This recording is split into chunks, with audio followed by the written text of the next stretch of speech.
بسم اللہ الرحمن الرحیم۔ السلام علیکم۔ شعبان المعظم استقبال رمضان کا مہینہ۔ اس ماہ کی فضیلت کی وجہ یہ معلوم ہوتی ہے کہ اس مہینہ میں ماہ رمضان کے روزوں، تراویح اور دیگر عبادات کی تیاری کا موقع ملتا ہے۔ اسلامی سال کا 8واں مہینہ شعبان المعظم نفلی روزوں اور عبادات کے لیے انتہائی فضیلت والا ہے۔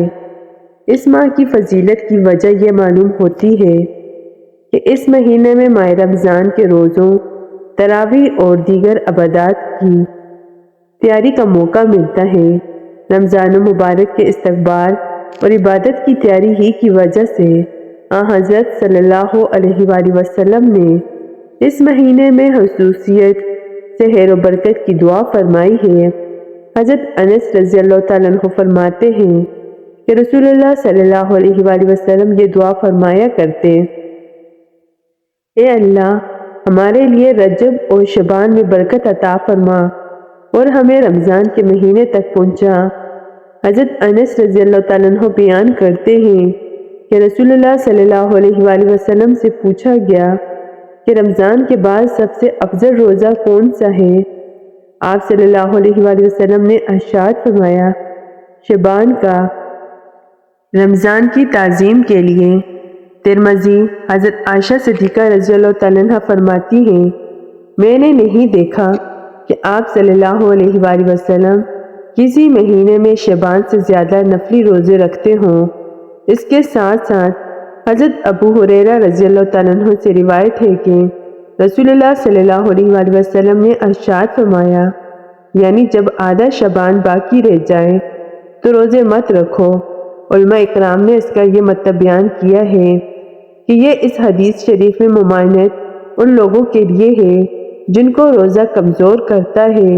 ایسے لوگوں کو یہ حکم دیا گیا کہ نصف شعبان کے بعد روزے مت رکھو، بلکہ کھاؤ پیو اور طاقت حاصل کرو تاکہ رمضان المبارک کے روزے قوت کے ساتھ رکھے جا سکیں اور تراویح اور دیگر عبادات نشاط کے ساتھ انجام دی جا سکے، جبکہ امت میں ایسے لوگ جو کہ طاقت رکھتے ہیں اور شعبان المعظم کے نفلی روزے ان کو کمزور نہیں کرتے، وہ نصف شعبان کے بعد بھی نفلی روزے رکھ سکتے ہیں۔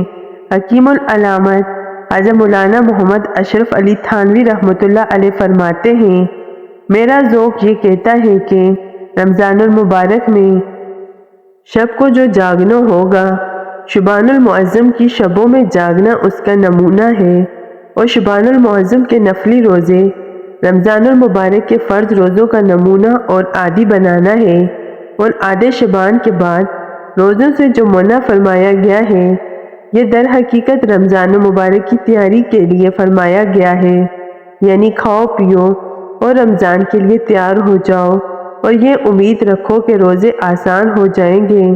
حضرت عائشہ صدیقہ رضی اللہ تعالیٰ عنہ فرماتی ہیں: میں نے ایک رات نبی کریم صلی اللہ علیہ وآلہ وسلم کو اپنے بستر پر نہ پایا تو میں آپ صلی اللہ علیہ وآلہ وسلم کی تلاش میں نکلی۔ میں نے دیکھا کہ آپ صلی اللہ علیہ وآلہ وسلم مدینہ طیبہ کے قبرستان بقیع میں ہیں۔ آپ صلی اللہ علیہ وآلہ وسلم نے مجھے دیکھ کر ارشاد فرمایا: کیا تو یہ اندیشہ رکھتی ہے کہ اللہ اور اس کے رسول تیرے ساتھ ناانصافی کرے گا، یعنی تیری باری میں کسی دوسری بیوی کے پاس چلا جائے گا؟ میں نے عرض کیا کہ یا رسول اللہ صلی اللہ علیہ وآلہ وسلم، مجھے یہ خیال ہوا کہ آپ اپنی کسی دوسری بیوی کے پاس تشریف لے گئے ہوں گے۔ آپ صلی اللہ علیہ وآلہ وسلم نے ارشاد فرمایا: اللہ تعالیٰ شعبان کی 15ویں شب میں آسمان دنیا پر نزول فرماتے ہیں اور قبیلہ بنو کلب کی بکریوں کے بالوں سے زیادہ لوگوں کی مغفرت فرماتے ہیں۔ مشکوٰۃ شریف۔ قبیلہ بنو کلب عرب کا ایک مشہور قبیلہ تھا جس کے پاس عرب کے تمام قبائل سے زیادہ بکریاں تھیں۔ احادیث مبارکہ کے مطابق چونکہ اس رات میں بے شمار گناہ گاروں کی مغفرت اور مجرموں کی بخشش ہوتی ہے اور عذاب جہنم سے چھٹکارا اور نجات ملتی ہے، اس لیے عرف میں اس رات کا نام شب برات مشہور ہو گیا۔ البتہ حدیث شریف میں اس رات کا کوئی مخصوص نام نہیں آیا، بلکہ لیل النصف من شعبان یعنی شعبان کی درمیانی شب کہہ کر اس کی فضیلت بیان کی گئی ہے۔ حضرت صلی اللہ علیہ وآلہ وسلم نے شعبان کے مہینے کی آخری تاریخ میں خطبہ دیا اور فرمایا، اے لوگو، تم پر ایک عظمت و برکت والا مہینہ سایہ فگن ہونے والا ہے۔ پھر آپ صلی اللہ علیہ وآلہ وسلم نے شب قدر، تراویح، مغفرت، باری تعالیٰ اور رمضان میں اہتمام سے کیے جانے والے خصوصی اعمال کا تذکرہ فرمایا۔